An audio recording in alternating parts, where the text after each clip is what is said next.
Aujourd'hui, la France est un pays d'esclavagistes avec l'armée.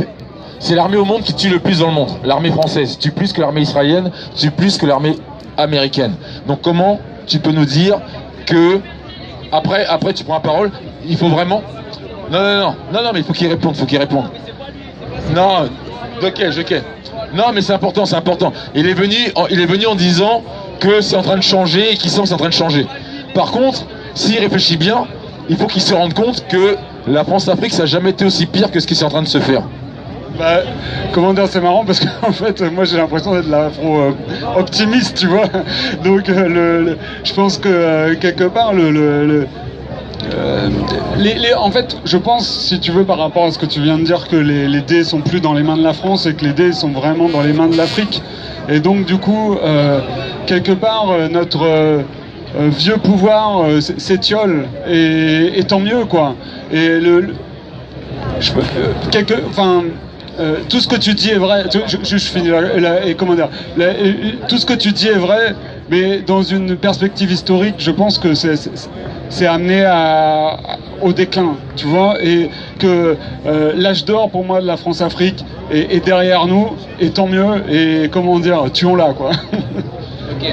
Moi là je voulais juste classer un cliché, tu vois, parce que tu lui demandais de répondre à des questions, le gars est plus clair que toi, on est dans un bail France-Afrique, moi je suis un enfant de la diaspora, tu vois ce que je veux dire, je suis marron, du coup c'est bail de toi qui lui parle et lui qui te répond, ça c'est cliché, on casse ça. Non mais attends, juste je parle, mais je finis pas, non parce que je voulais prendre, ah non mais c'est, attends, et voilà, et moi ma question elle est très simple, c'est que vas-y on parle de bail France-Afrique, on parle de trucs, mais la vraie question c'est, est-ce qu'on a envie d'être égaux? Est-ce qu'on a envie d'être égaux? Est-ce que tu as envie d'être au même niveau que la personne qui est en face de toi? Mais pose-toi la question. Et en vrai, peu de gens se la posent. Parce que la majorité, ces gens-là ne se disent pas qu'ils ont envie d'être égaux, frère. Ils disent, mais dans quel rêve je suis égal à toi, moi? Tu vois pas comment j'ai du flow, tu vois pas comment... Et on oublie le vrai délire, le vrai truc qui nous lie. Tu vois ce que je veux dire? Donc c'est bien beau de rentrer dans des bails de conflits géopolitiques, nanani, nanana. Oui, c'est vrai, il y a un monde qui nous dépasse, un truc. Mais dans la réalité, là, entre nous, le vrai truc qu'on peut établir en réel, c'est de se dire, ok, là, tous, on trouve la situation, elle est relou. Ok, tous, on a du mal à essayer de survivre et on trouve que faire le requin, c'est pas bénéf. Parce qu'au final, on préfère être ensemble. C'est réel. Plus t'es réel, plus ça se transmet autour de toi. Donc, on est tous dans cette dynamique. Est-ce que le plus important, c'est pas d'arrêter de trop compliquer nos débats et de revenir sur des choses simples? Genre, je sais pas, c'est quoi se sentir bien pour toi? Par quoi ça passe? Tu vois, par quoi ça passe? Je sais pas, tu vois, moi je vais dire, bah je sais pas, quand il y a du soleil, je me sens bien. Des trucs que peut-être, là les gens vont trouver balourds, mais c'est trop stylé de pouvoir en parler entre nous. Tu vois, mais tu vas me dire, et je vais lâcher la parole tout de suite, mais moi je pense que c'est un message qui a besoin d'être transmis, surtout quand on est dans des places comme ça publiques.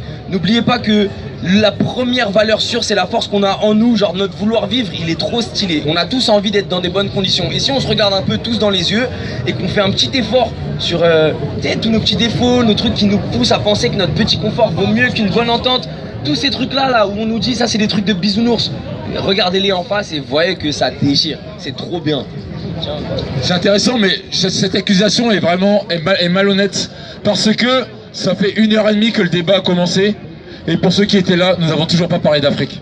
Ça fait 1h30 que le débat a commencé, nous avons parlé de cette première question, ça fait 1h30 que le débat a commencé, et donc c'est pour ça que ton accusation est malhonnête. La question de base était, sommes-nous responsables des actes de nos politiques et de nos industriels? On est parti sur l'entrepreneuriat. Est-ce que l'individualisme, est-ce que entreprendre, ce n'est pas exister? Est-ce que le manque d'entrepreneuriat, c'est-à-dire aller travailler chez McDo, aller travailler chez Carrefour, ça ne nous a pas endormis et ça ne nous a pas donné la peur de l'autre, la peur de nous battre? Et au bout d'1h30 de questions, un monsieur est venu parler d'Afrique. Tant mieux, c'est le centre France-Afrique. Mais pendant 1h30, on n'a pas parlé d'Afrique. Et donc, pendant 1h30, on n'a pas parlé d'Afrique. Et un peu, mais venir dans le centre France-Afrique nous dire, vous parlez trop d'Afrique, alors que nous avons lancé un débat aujourd'hui ouvert sur qu'est-ce que nous sommes. Est-ce que nous sommes coupables de ce que fait nos entreprises et nos industries? Je pense que ça parle à tout le monde. Et je pense que ce soir, nous avons lancé un débat qui parle à tout le monde et qui ne parlait pas spécialement d'Afrique. Cependant, un intervenant nous a dit, La France-Afrique, c'est terminé.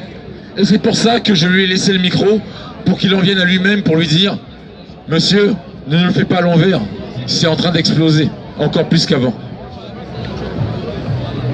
Un gros problème. Vous regardez un reportage qui s'appelle « Le secret des 7 sœurs ». Actuellement, on sait très bien comment l'énergie elle est stratégique sur la planète.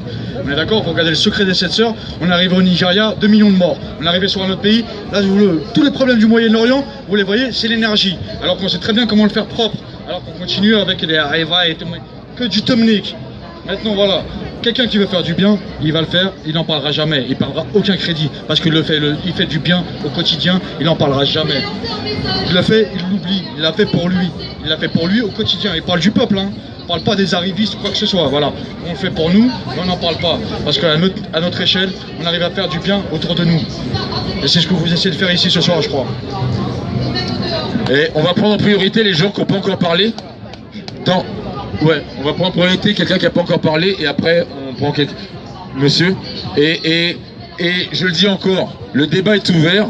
Je veux aucune accusation sur ce que disent les gens, seulement des réponses. Alors que ça, ce qu'ils disent vous plaise pas, on le laisse parler, après on répond. Oui, bonsoir. Mais je pense que la question qui a été soulevée ou la vision ou l'interprétation, plusieurs personnes ont parlé aussi de l'image que les médias, la visibilité qu'on nous offre et à nos enfants aussi. Pour recentrer tout ce qui a été dit aujourd'hui, on a parlé de... Non, 2 secondes. Non, 2 secondes. On a déjà recentré, on peut pas. On a déjà recentré, tu l'as recentré il y a 5 minutes.